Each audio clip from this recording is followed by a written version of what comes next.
বাবা কলা খাবো। মামুনি তুমি কলা খাবা? ভাইয়া কত করে হালি কলা? কলা মাত্র 20 টাকা হালি। আচ্ছা ঠিক আছে, আমাকে 10 হালি দিয়ে দাও। আপনাকে 10 হালি দিব? আচ্ছা ঠিক আছে স্যার, দিচ্ছি।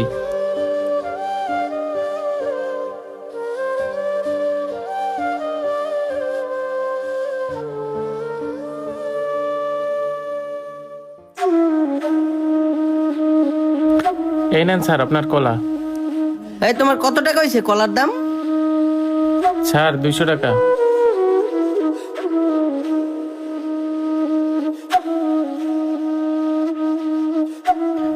এই নাও টাকা।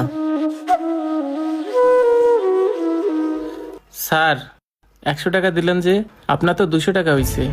দিছস তো পচা কলায় 100 টাকা দিছি, এটাই বেশি। বেশি কথা বললে এই 100 টাকাও পাবি না। থাক বেটা, চলো যাই। এটা ধরো তো আম্মু।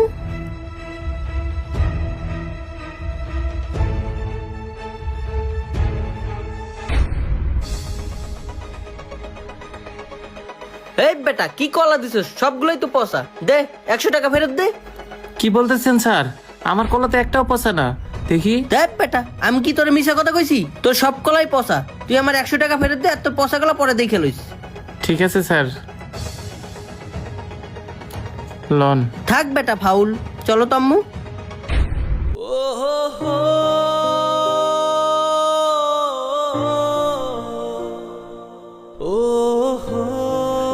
টাকা। বাবা বাবা শোনো।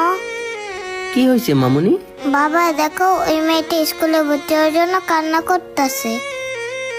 তুমি আমার আজকে স্কুলে ভর্তি করায় দাও বাবা। আমার সব বান্ধবীরা স্কুলে ভর্তি হয়েছে, আমিও পড়তে চাই। মারে, কলা বিক্রি করে যে সামান্য কয়টা টাকা পাই, সেই টাকাতে তো আমাদের বাজারই চলে না। তোরে কিভাবে স্কুলে ভর্তি করাবো? মারে, তোকে আমি পরের বছর স্কুলে ভর্তি করাই দেবো। না না বাবা, আমি আজকে স্কুলে ভর্তি হব, পরের বছরে না। লক্ষ্মী মাটা আমার, এইভাবে বলিস না।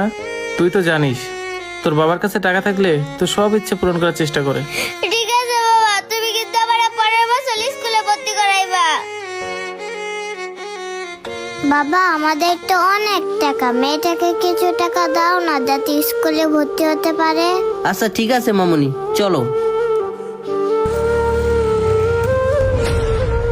মারে দেখ কতগুলো টাকা, এখন আমি তোকে স্কুলে ভর্তি করাতে পারবো।